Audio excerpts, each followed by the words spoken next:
आमच्या 35 पूर्ण करणाऱ्या या तरुणाचे नोकरी नसल्यामुळे छोकरी कोणी देत नाही आणि अशा परिस्थितीमध्ये सामाजिक स्वास्थ्य सगळं बिघडत चाललेलं आहे। तरुण वर्ग, शिकलेला वर्ग, आता या राज्य सरकारला मला प्रश्न विचारायचा आहे आपल्या माध्यमातून।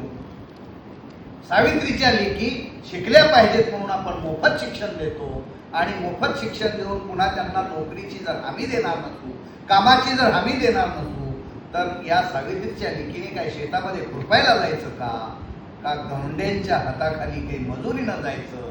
हा प्रश्न मला या सरकारला विचारायचा आहे। म्हणून या सावित्रीच्या लेकींना तुम्ही 1500 रुपयाचं मानधन नाही दिलं तरी चालेल, पण शिकलेल्या माझ्या सावित्रीच्या लेकींना, या माझ्या तरुण भावांना कायमस्वरूपी नियमित रोजगार दिला पाहिजे। कारण आम्ही 6, 8, 10 हजारामध्ये 11 महिने काम केलेलं आहे। आमची माफक अपेक्षा आहे की या मानधनामध्ये फक्त दुप्पट वाढ करा।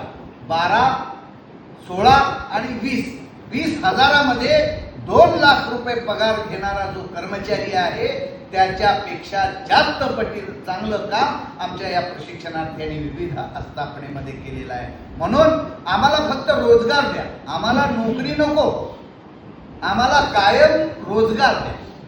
मजुराला जसं मागेल त्याला काम, रोजगार हमी योजना असते, तशा प्रकारचा कायदा राज्य सरकारने या हिवाळी अधिवेशनामध्ये करावं आणि या तरुणांना कायमस्वरूपी नियमित रोजगार द्यावा। तोपर्यंत आम्ही आमच्या गावी जाणार नाही।